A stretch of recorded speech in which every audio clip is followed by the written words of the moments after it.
নমস্কার, আজকের রেসিপি ডাঁটা কুমড়োর ঝাল।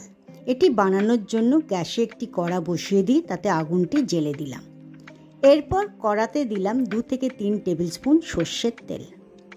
সর্ষের তেলে 2টো শুকনো লঙ্কা, 1 টিস্পুন 5 ফোড়ন যোগ করে দিলাম।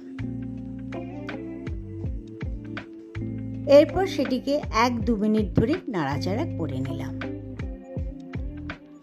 এরপর গ্যাসের ফ্লেমটিকে আস্তে করে দিয়ে তাতে 2টো মিডিয়াম সাইজের আলুকে কেটে নিয়ে আমি তেলেতে যোগ করে দিলাম এবং 1-2 মিনিট ধরে নাড়তে লাগলাম।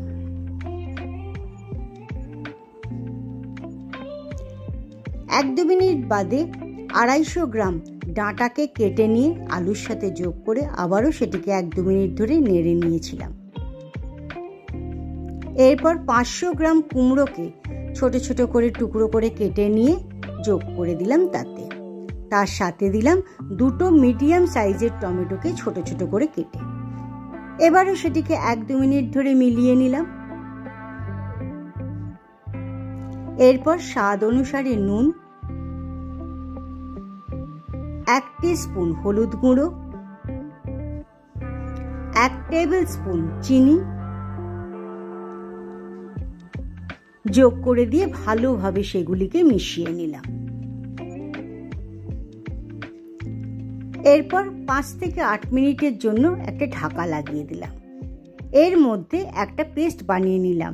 2 চামচ সর্ষে পাউডার নিয়ে তাতে 1 টিস্পুন নুন ও হাফ কাপ জল মিশিয়ে রেখে দিলাম 5 থেকে 6 মিনিটের জন্য।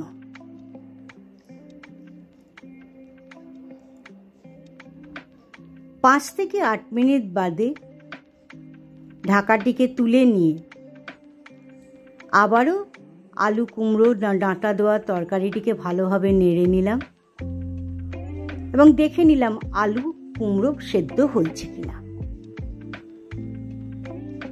সেটি সেদ্ধ হয়ে গেছে যখন দেখলাম, তখন আমরা যে মাস্টার্ড পাউডার অর্থাৎ সর্ষে গুঁড়োর যে পেস্টটা বানিয়ে রেখেছিলাম সেটা দিয়ে দিলাম। তার সাথে দিলাম 2 থেকে 4টে কাঁচা লঙ্কা যোগ করে দিয়েছিলাম। এরপর 2 থেকে 3 টেবিল স্পুন সর্ষের তেল উপর থেকে ছড়িয়ে দিয়ে একটু সেটিকে মিশিয়ে নিয়ে গ্যাসের আগুনটিকে বন্ধ করে 5 মিনিট রেস্টে রেখে দিয়েছিলাম। আমাদের ডাঁটা কুমড়োর ঝালটি তৈরি হয়ে গেল। আজকের রেসিপিটি আপনাদের কেমন লাগলো তা অবশ্যই কমেন্টস করে জানাবেন। ধন্যবাদ।